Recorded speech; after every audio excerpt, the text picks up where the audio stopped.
Before we get on to the video, if you guys are new to the channel, like my team content, subscribe. We're trying to 150,000 subscribers by the start of May, and right now we are just over 4,000 off. So honestly, at this rate, we could hit it by the start of April, which would be absolutely nuts. But anyway, if you like my team content, subscribe. But now let's get on to the video.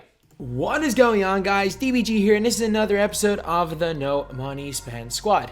So in this video, we are genuinely going to be just selling a lot of cards. So depending on how long this takes, we may spend a little bit of time on it. But one player, first, obviously, we're selling two of the Devin Harris cards.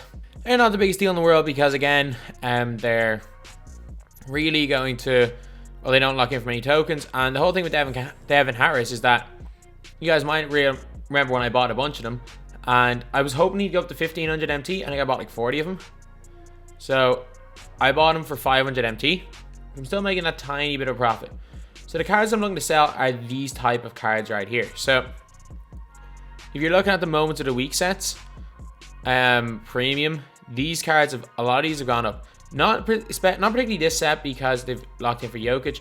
I'm going to sell Turner just because I have no use for him. But cards like these have all gone up in price, I think. So like Michael Porter Jr. hasn't gone up too much. There's a few of them that have though. I'm guessing like Devin Booker is up at like 9k. Apparently he was like 30k. So depending on who the rarest cards are, I'm just going to have a look and check all these cards, see which ones are going for a little bit empty. Is there a bid on that one? So yeah, so I'm going to go and send Jordan Clarkson to my auction house. Okay, I need a discard players. So first of all, I'm going to have a look for what Frank Kaminsky goes for. I think he goes for quite a bit, so I'm going to see if I can sell him quite quickly. Because these are the type of players that they go up, they fluctuate in price a lot. Like as you guys can see, Frank Kaminsky is 7k MT. So 7.5k MT. So if you are sitting on any of these guys that lock in for tokens, it's not a bad time to sell them. To be fair, I probably should have looked and sold these a couple of days ago. But these cards are going to stay somewhat decent value. I have a Kaminsky. I'm going to probably put it for 6,900. So 6,900, and hopefully he sells. I know for a fact Jimmy Butler is discard value. I'm pretty sure these Devin Harris's, for the sake of being able to sell my players at a good time, I'll discard them. Isaiah Ryder goes for literally, he's 1,000 MT. Is there anything else that I don't really want in here? The bronze might go for a bit. Okay, so Lonnie Walker. I just want to check what price he is. He might be going for a little bit here. Because Lonnie Walker is, one, he's kind of usable. Okay, so I'm going to probably sell one or two of these Lonnie Walkers for 2,500. I think I bought these all for like 1,000. So they're not the worst. They were not the worst investments in the world. I bought these for like 1,000. If I can sell them for like 2,300 to 2,500, I've made a little bit MT. I was expecting Lonnie Walker to go up to like 4 or 5k MT, but obviously he wasn't going to. 2K just released a lot of ridiculous cards. I've kept them a little bit too long in the collection, I think. I don't think Matt Barnes sells for anything, to be honest. I should have sold. I could have sold him for 7 or 8k, and I just made a dumb decision to hold on to him. So, yeah, look at how many Matt Barnes there are. So, like, he's discard value. So, yeah, for the sake of like 300 or 400 MT, I might as well just discard him, which is annoying. I think Kyle Korver might have a bit of value. I think Korver might actually have that little bit of value. So, see what he's like at gold. No, he doesn't. Wow, I thought he was a lot more than 850 MT. Oh, obviously, these packs are in these packs went in the token market. So obviously, well, actually they're gone. So I'm just gonna hold on to these cards. Miles, I actually want to see what Shaq has gone up to, and Michael Richardson. Because I did make a couple of investments in those guys. So Shaquille O'Neal. Color Amethyst. See what he's actually going for on bid. He's going for 4k on bid. Like, I bought all those for 1,000 MT. Actually, he's going for like 3k. So that's just stupidity with bid. So I'm putting a max bid way more than they're actually going for. So I'm guessing he's around probably 3k, 2,800 to 3k, I'd say, in terms of actual price. Which again, I only think he's going to go up because you've seen how many Shaqs there are here. And yeah, I think he probably will go up to like 5 or 6k MT, just like Paul Pierce has over the next while. So I'm going to hold on to him. Let's have a look at my Michael Ray Richardson investments. I definitely haven't been the smartest investor. I look at that. Micro's at 8.5k. I bought a bunch of them for 4,000 MT. They were like 3.5, 4,000 MT. I bought a bunch of them. So the fact that he sells for that means I've already made a little bit of a profit. I don't know if I should sell my Micro Richardsons today, because today's a good day to sell. I think today might be a good day to sell Kukoc. I do think that Tony Kukoc is going to go. I think he's going to go up in price, or he's not going to go up in price much. So I think if I can sell him for, I'll sell him for probably 16.5k. Means I broke even on him because I think I'm on for 15k, which isn't bad, which is not too bad.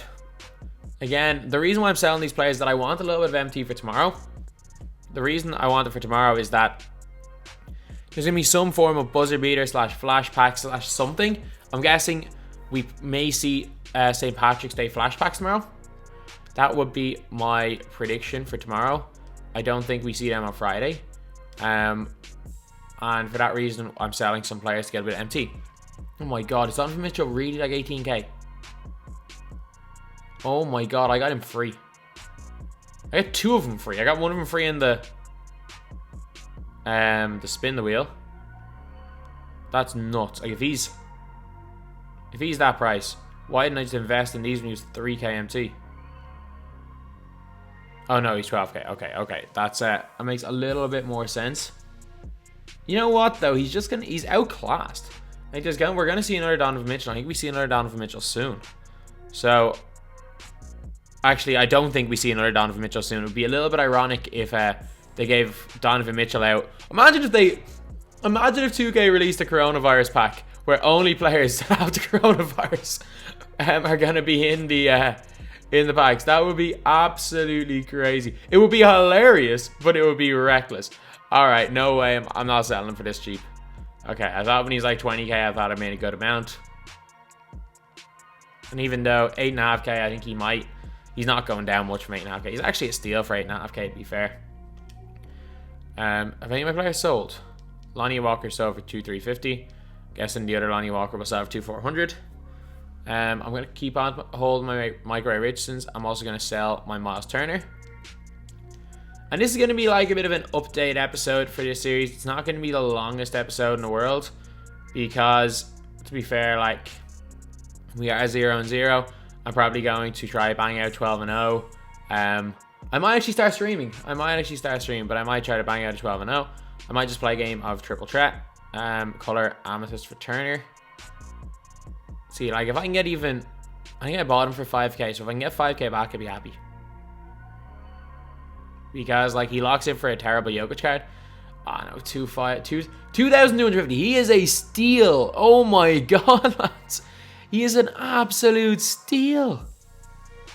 So, for anyone who wants to get Miles Turner, he is a steal. I'm just going to keep him then. Like, I obviously don't really plan on using him much, but I'm just going to keep him. If he's that cheap, there's absolutely no point in selling him. He is ridiculously cheap.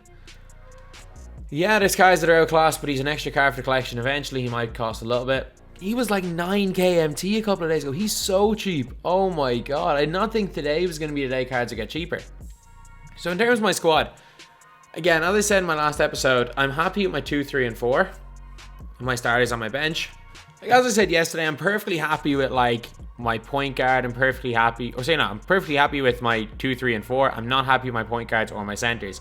Happy with Thon, not really happy with Aldridge. So we are still trying to make upgrades there. One upgrade we can make, but I think it's just that little bit expensive today, is Bam Adebayo. As much as I do like Bam, I don't want to spend 80k on him. I think he's a really good card, but I think a storm is coming, and even more than we've already seen.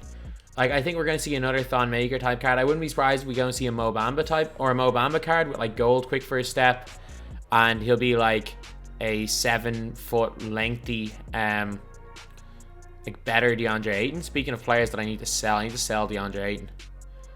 There is actually no reason at all for me to keep him. Let's see what price he is. Please don't be expensive. Okay. That's not too bad. That's a lot more than what I paid for him. I paid like 19k for him. Okay, so if I can make a profit on Ayton, I'll be happy. Not gonna make a profit, I'm not gonna make a loss. The market's crashed and I'm still not gonna make a loss on Ayton. Well, much of a loss. Gonna make probably a 1k loss. Yeah, I'm making a loss. I thought I was gonna make a profit, then I saw his actual price. Send to auctions. Guessing sure these guys might have gone up a little bit. Hito, Turkaloo. Hito's gone up. I bought him for 15k. And just as I say that, I realize I probably have spoke too soon.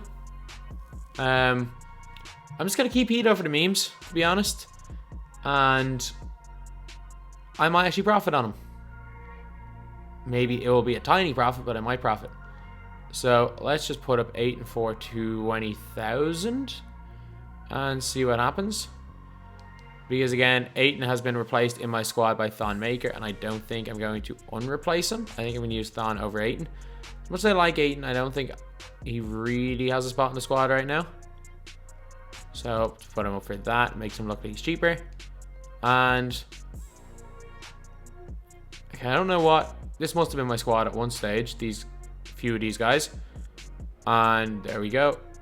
So I keep looking at my centers. Like I'll probably use Baines over Ayton. I really like that Iron Baines card. I really, really do. I think he's a fantastic card. And you know what? I'm gonna go and answer the questions now. I'm gonna spend a few minutes on the questions, and then we're gonna play a game of Triple Threat Online. That's gonna be it for today's episode.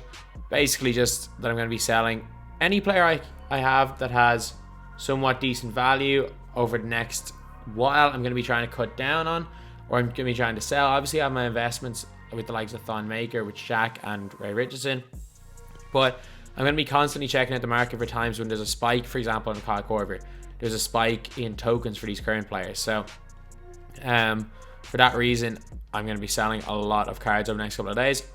Hopefully, the goal is to build my MT total back up to 200k. So when I sell these guys right here, I'm going to be at like 140, probably close to like 145k with all these guys. And then we've got probably 30-ish k in Richardson's.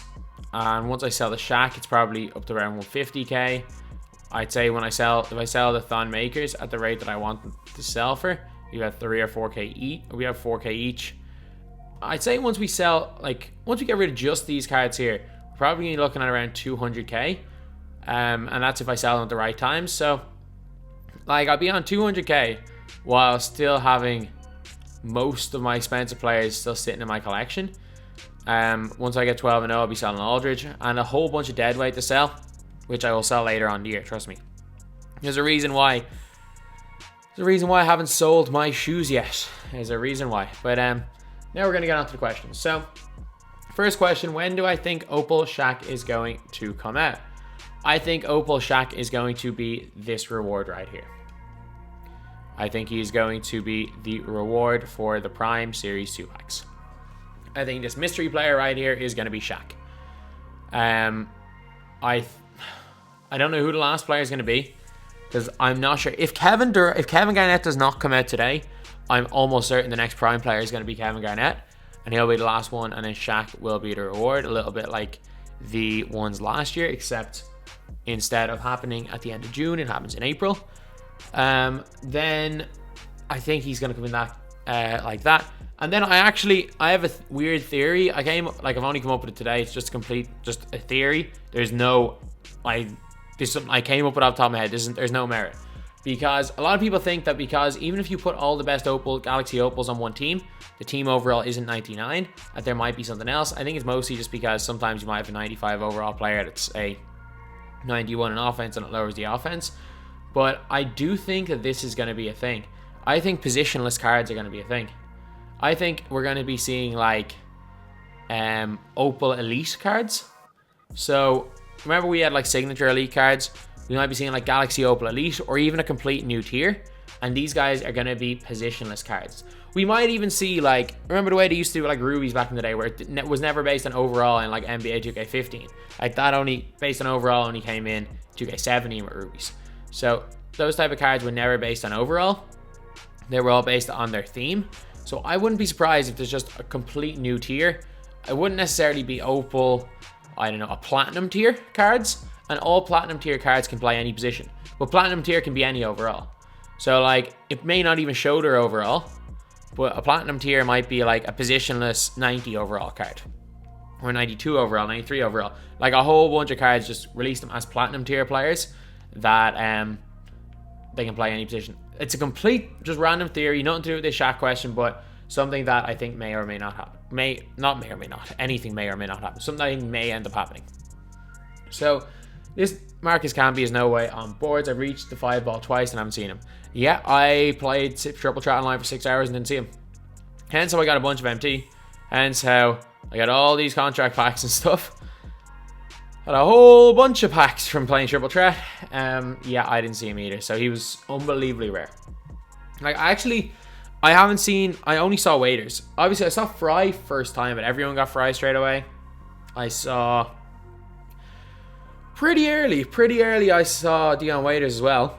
Played for about 6 hours, didn't see Chapman. Played for another 6 hours, didn't see Camby. Next question, who are my favorite Leeds players? That's kind of a tricky one because there's all different eras of Leeds. Like obviously, just like with every sport, you have your favorite players, your favorite growing up. And like growing up, obviously as a very young kid, it would have been like Alan Smith, Viduka, Harry Kewell, who would have been kind of everyone's favorite players that were Leeds fans. But as I got older, Beckford was great for us for a couple of years. Becchio was decent. Obviously was a big fan of Gary Kelly being Irish. Then from about 2010 onwards, I liked Johnny Howson for a bit. Robert Snodgrass was great. For the 1 year, from the 1 or 2 years we had him, Max Gradle was pretty good. And at the minute, I love Pablo. Pablo is very, very fun to watch. To be honest, anyone in the Leeds team right now, except for Liam Cooper, Kiko Garcia, and Patrick Bamford, you could argue are some of my favourites. I like Dallas. Really like Dallas. But I'm going to say probably either Pablo or Calvin Phillips as my favourite Leeds player, or Klitsch. Probably one of those. But DBG starts streaming. Maybe tonight. Maybe tonight, lads. You know what? Right now, I'm currently 0-0, and I'm bored. So I might actually try to see if I can go 12-0 with the No Money Spent team. I might just say screw it and try to go 12-0 with a just complete budget squad and see how I get on. And then that'll be my episode for tomorrow as well. Then I really said that Karis LeVert isn't better than Odom or Wallace. At the 3, he's not. He's not better than Odom. Straight up, I would take 6'10 Odom over Karis LeVert. Karis LeVert's really, really good.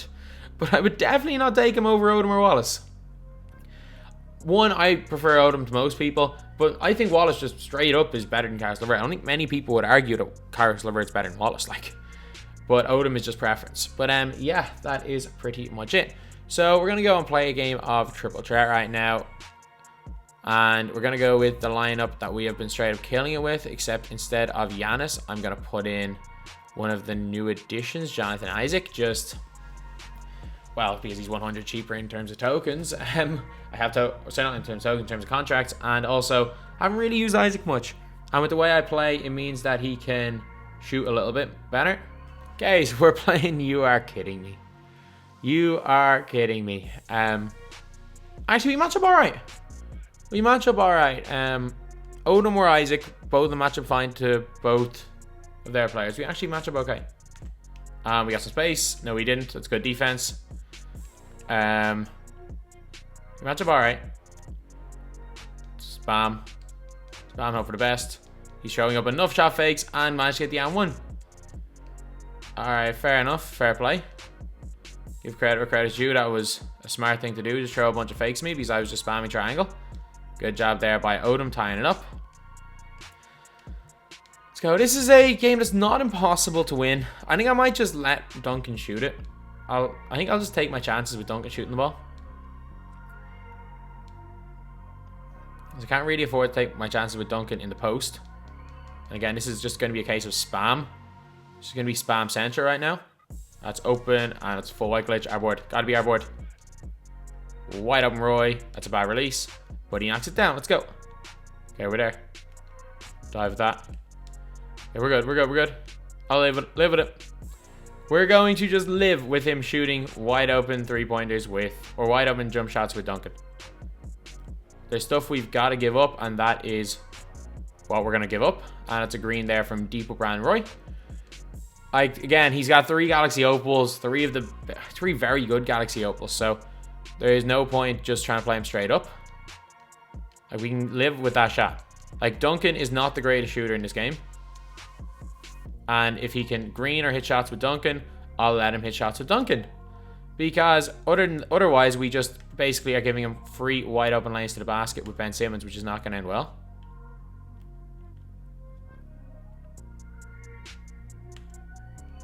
It's open. That's another green there from Brandon Roy. To be fair, that's literally been my tactic in triple threat the last couple of days. It's how I've been winning. I think I've lost 1 of like 35 games in a game mode that historically I've been very bad at. And it's because I've been just running with these type of guys. Spam. Spam again. Just spam. Spam triangle. He's got poke, I'm pretty sure. I don't mind the jump with Simmons either. 77 rating. Good shot. Good shot. If you can hit the 3 with Simmons, you deserve the 3 points.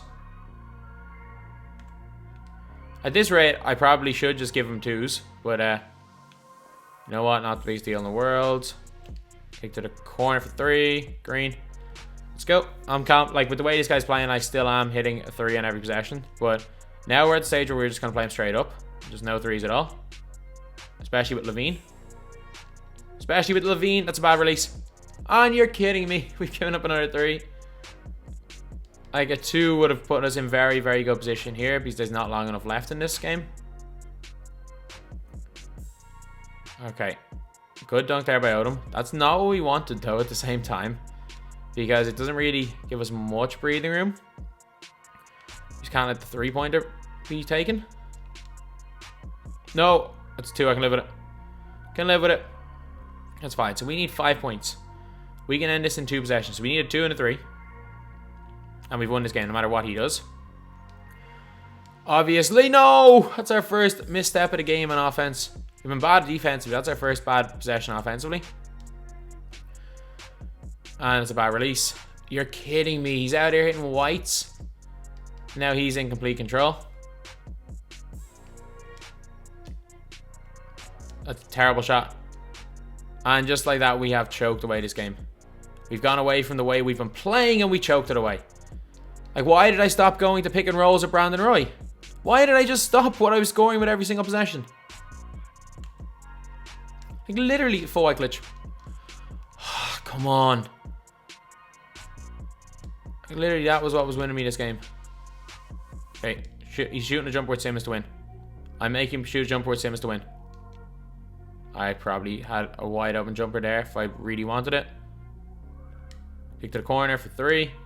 That's a decent cover. It's actually decent defense right there. We should only be shooting with Brandon Roy. To be fair, if they want a 3-point shot with Duncan or Simmons, I'll let them shoot it.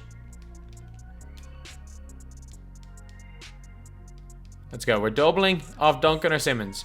We're making one of their non-shooters beat us with a 3-point shot. I hope, or preferably not of a Hall of Fame dimer pass, but look, beggars can't be choosers at this stage in the game. Any 3-pointer they shoot is of a Hall of Fame dimer pass, I'm pretty sure as well.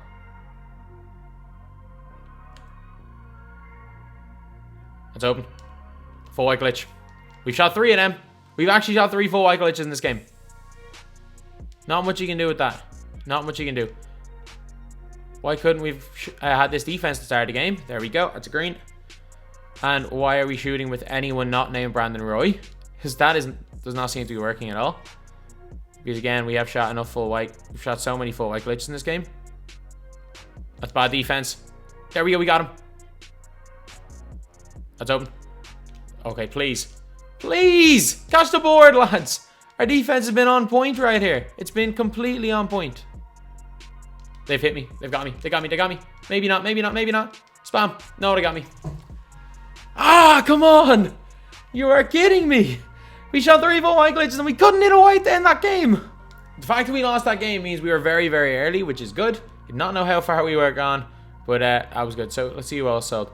Deandre Ayton sold. So just like that, we were up here at 140 KMT. I'm just probably going to sell these MNRs. I bought them for 500, so they discard for 600 anyway. I'm guessing Frank Kaminsky and Lonnie Walker will sell eventually. So yeah, we've got a couple of cards. And the reason why I'm selling these cards is, again, the market's going to crash into St. Patrick's Day. St. Patrick's Day is coming tomorrow, so we're 100% getting some sort of flashbacks or something. So why not prepare? Why not prepare with a little bit of MT? Because who knows, maybe they could go and drop a taco that will come in for Aldridge. If maybe they'll go and drop a, I don't know, for St. Patrick's Day, a Scalabrini who can play center and has got, if Scalabrini is basically, it might be a Karl Malone with Limitless. You just never know.